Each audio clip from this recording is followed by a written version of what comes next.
Whether you're ending the morning or starting the afternoon, tune in to Danny.M every Tuesday afternoon from 1 o'clock and every Wednesday morning from 10. Expect the hottest topics, the UK chart update, news and gossip from the music industry, the Yesterday, Yesterplay feature, and all the biggest hits. All squeezed into 2 hours. Danny.M, only on Six Towns Radio. Right then, having enjoyed sensational reviews, Bill Kenwright's superb production of Tim Rice and Andrew Lloyd Webber's sparkling family musical Joseph and the Amazing Technicolor Dreamcoat is bursting onto the stage at the Regent Theatre in Hanley from Tuesday the 16th of September right through to Saturday the 20th of September. And it retells the biblical story of Joseph, his 11 brothers, and the coat of many colours. And it's full of unforgettable songs including Any Dream Will Do and Close Every Door to Me. Now, I've got a very special guest on the show to tell you a bit more about the production, and if you're an Eastenders fan or a Dancing on Ice fan, you're in for a treat because Matt Lapinskas, who plays the Pharaoh in the production, is chatting to us right now. Hi Matt, how's it going? Not too bad. Yourself? Not too bad, thank you very much. Now, you're probably best known to TV viewers for your role as Anthony Moon on Eastenders, aren't you? Mm-hmm. Mostly, yeah. What's it like starring in a programme that so many people idolise? It was an amazing experience. I came straight out of drama school and was lucky enough to get myself an audition, and from there, I had such a good time. And as an actor, it's great to be around like amazing actors and to learn all the time. And that's what I love to do, is learning. Yeah, you said it was a dream of yours, didn't you? Did you watch EastEnders as a child? Yeah, I did actually. I grew up on EastEnders like a lot of people did, and your mum watches it, and the theme tune is stuck in everybody's head, and it's kind of that where you sit down for dinner and it's always on in the background. So, it's got such fantastic history to it, and such amazing people have been on it, and it was a sort of a dream come true. It wasn't something that I wanted to do straight away, because obviously I didn't think I'd be able to do it straight away, but it did come around quite quickly. Yeah, you've got a point there. It used to be on every Sunday tea time when I was a kid. Yeah. You couldn't go wrong. No, you couldn't miss it. Now, you played Anthony, and he had a bit of a gambling problem, didn't he? He did indeed. As sad as that is, gambling addiction is a huge part of society these days, given the times that we live in and, the financial hardships that people are suffering. So, my question to you is, how much of a challenge was that storyline, and how did you prepare to play a gambling addict? It's one of those things that you have to, with any sort of storyline you're given or any characterism you're given, you have to do your research on it, and you have to look into it, and because I think a lot of people can sort of stereotypicalize a gambling addict, just thinks they bet all their money away and then they go and live in life, and it's not that. It's that addiction of bettering yourself. It's that addiction of making more money for yourself and being able to sort of afford the things that and gambling comes from a lot of pressure as well nowadays. Most because definitely.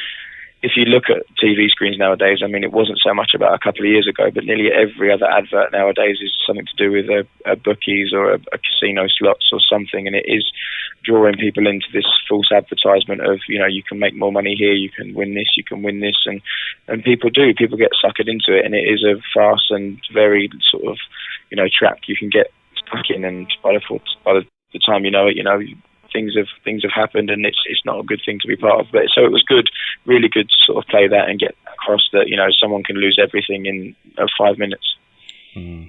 Now, you left Walford in 2012, and it was a fairly open exit. So do you think we'll see Anthony return one day? Maybe. At the moment there's nothing in the pipeline. I'm quite busy as well at the moment doing this, and also after that I'm in Panto in Sunderland, and then I'm going to be off to LA next year to do pilot season. So, you never know. You see people coming back from like years that haven't been in it. So, you just have to watch the space really. So, you can never say never, because it is an open door, and it has been since I left. So, we'll see. Definitely. Now, later in December 2012, you were revealed as one of the 12 celebrities taking part in the 8th series of Dancing on Ice. What made you want to appear on that particular show, and what was it like being a part of it?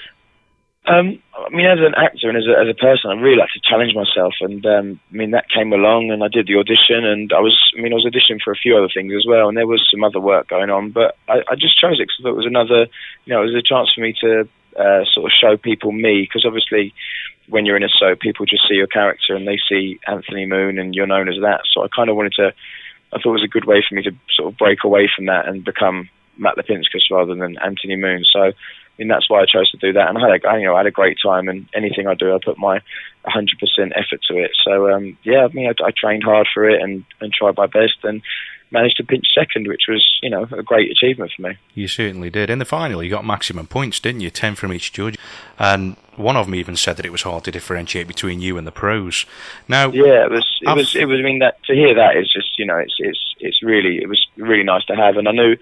The thing is, when doing that show, I knew going up against Beth, she's such a well-loved person in this country, and she's been around for a long time. She's got such a big following. So, I mean, I knew by week 5 I wasn't going to win, because Beth was just, she was getting all the votes and stuff. So we knew, I knew I wasn't going to win. So it was a bit gutted, but I mean, I got to skate the Bolero and work with Shane Torval and Christopher Dean. So I was going to say, you're absolutely gutted. You wouldn't have thought that you sort of knew you were going to win. The look on your face when the result was announced, you looked really devastated. Yeah, I was a bit up. It was one of those things that I felt like I couldn't have skated a better final. Like, I didn't put a foot wrong, and I don't know, really. It was just one of those things where inside I was like, I've tried my best. I've put so much effort in, and I've tried to entertain everyone and be the best I could be, and kind of that moral of, you try your hardest and you still lose. So. Well, it was a fantastic performance. I watched it back, and appreciate that. It was absolutely brilliant. I couldn't do that. I'd fall on my bum, I've got to tell you. Yeah. Now, you told Philip Schofield that you developed a love for ice skating during your time on the show, and that you'd carry on doing it. So 2 years on, have you carried on with it? Yeah, I mean, I carried on doing it. I mean, I was a bit... I'd have to say I was a bit, upset that they didn't ask me back for the Champion of Champions show. But I still carried on skating, and I still skate today. I mean, I still got my skates in my sort of at my house, and I go every time I can get a bit of time free. It's nice to just put your headphones on and just get on the ice and just skate around. So. And every time we talk about it, I kind of want to go again. So it's getting that bug back. Who knows? We might see you back one day. What are Torval and Dean like? Such nice people, And we've all grown up hearing about them, obviously. Yeah, they're such legends in their own right. And Chris is he's a family guy and stuff. He's such a nice man. And then Jane, I'm still in contact with Jane. I could pick up the phone and call Jane now. She's such a lovely person, and she's still, interested about what I'm doing. And she's, I can text her, and she's come to see me in jobs that I've had since Dance So Nice. Like, she came to see me in Panto, and she's coming to see me in this. So it's just, they do become like sort of friends for life as well. And they are, when you get to know people, it's like they are human beings, because it was those two. I'm like, well, oh my God, it's Chris and Jane, wow. Yeah, definitely. And these people that are just, and just seeing them do the shows and the way they skate and the reaction they get from audiences, they're just so professional, and they're just amazing people. Right then, let's talk about Joseph and the amazing Technicolor Dreamcoat. That is, after all, what we're here to do. Tell us a bit about the show. What's it about, and what can we expect on the opening night? Expect on opening night just such a fun-packed filled, energetic piece with it's got such a great story, and the story follows all the way through, and you're never not bored. There's always something going on, and the writing from Andrew Lloyd Webber and Tim Rice, it's just fascinating, and the script and the scripture and the words in it, and they wrote it when they were 18, and it's just, it is a biblical story, and it follows the story of the 11 brothers and Joseph and his vision to see dreams and tell people sort of fortunes from their dreams, and the brothers get jealous because he obviously gets this amazing coat, and they sell him off to Egypt, and things then go wrong for the brothers and things go right for Joseph, and there's a big sort of coming together at the end, but you have to come and watch it to find out all of it. I don't want to give it all away, so no, don't give it all away now.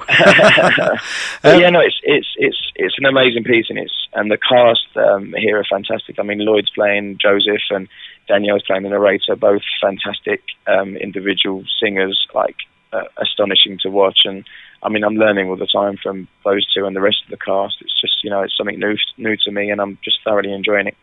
Well, you've got ahead of me there, because that was one of my next questions. What are Lloyd and Danielle like to work with? Obviously, for the listeners' benefit, Lloyd was an X Factor finalist. He's playing the lead role of Joseph, and Danielle's playing the part of the narrator. She won BBC's Over the Rainbow in 2010, didn't she? She did. Got the chance to play Dorothy at the London Palladium.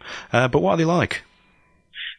Danielle's such a sweetheart. She's such a lovely girl, and she's so down to earth, and she's just got this most amazing voice. Just when she opens her mouth, just this beautiful sound comes out, and it's just, you know, I'm not used to.